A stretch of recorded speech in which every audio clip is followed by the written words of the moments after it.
বললি যা বলা সরজির আমি শুনলাম আমার বিরুদ্ধে প্রজারা ষড়যন্ত্র করছে এবং কি ষড়যন্ত্র করছে তা কি তুমি বলতে পারো? না যা বলা আমি বলতে পারি না। আর ওই প্রজারা আপনার বিরুদ্ধে ষড়যন্ত্র করবেই না কেন? ওজির সাহেব আমার নিকট কিছু গোপন রাখিও না। আমি যে বলতে সাহস পাই না যা বলা কি বলবো যা বলা আপনার ছেলে মেয়ে নেই ওই খোদাকে এক করে রেখেছেন তাই খোদারা বলছে শুধু খোদা কেন আমিও তো বলছি আপনার মুখের সাথে আমাদের মুখে তাই আপনার আপনার এই রাজ্য ছেড়ে আমরা অন্য রাজ্যেই চলে যাবো। আমার অন্য প্রতিপালিত হয়ে আমার সম্মুখে দাঁড়িয়ে এত বড় কথা বলতে তোমার সাহস হলো কি করে? যাও আমার সম্মুখে দূর হয়ে যাও, তোমার মুখ আর আমি দেখতে চাই না। তবে তাই যাচ্ছি যাবো না।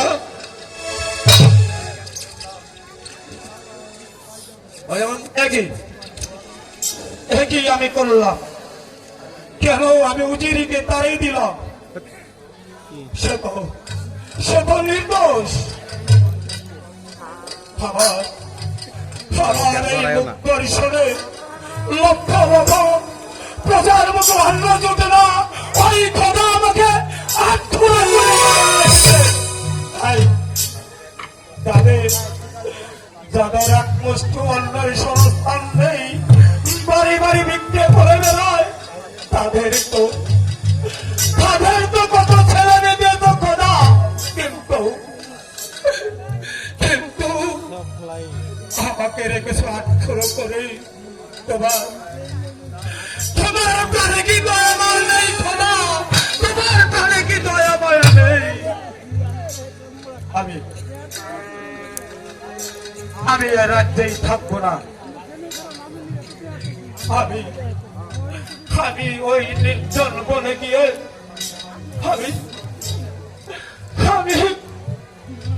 আমি আমার প্রাণ বিসর্জন দেব।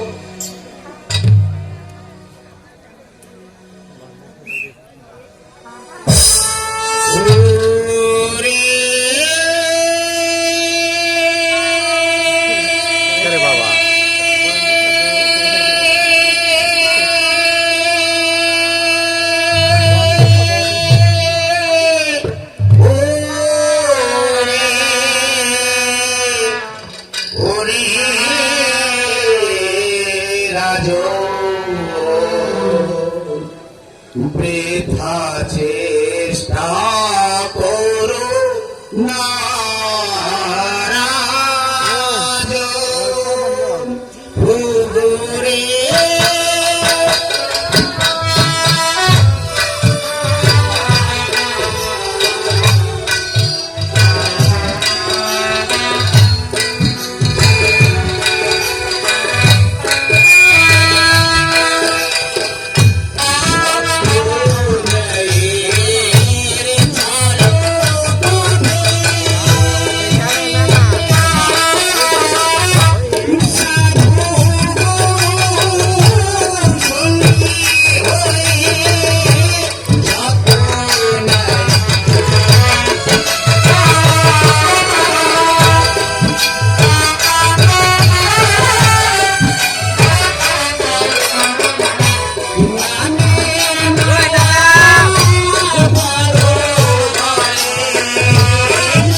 আমি আর চিন্তা করবো না।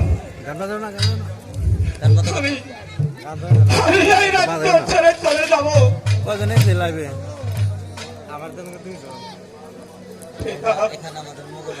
তোমার রাজ্যের সিংহাসনের মান মর্যাদা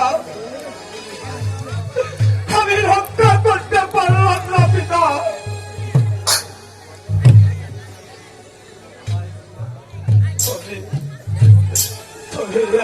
ক্ষমা করো। দিকে তাকাস খালি আমার শিরে এই রাতের মুকুটার শোভা পায় না।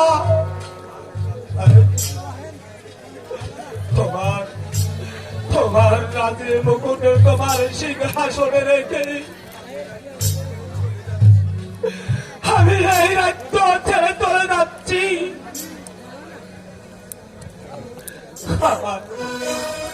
আমায় ক্ষমা করো পিতা, আমায় ক্ষমা করো। সিংহাসন দিতে উঠলো কেন?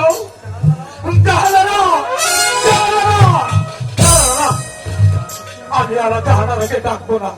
সেই এসে বললে আমার আর যাওয়াই হবে না, আমার আর যাওয়াই হবে না। আমি আর বিলম্ব করবো না, আমি আর বিলম্ব করবো না। শোকে তোমরা সুখে থাকো প্রজাগণ, তোমরা সুখে থাকো প্রজাগণ। তোমাদের আটকুরে রাজা তোমার নিকট হতে বিদায় নিয়ে চলে যাচ্ছে। তোমরা সুখে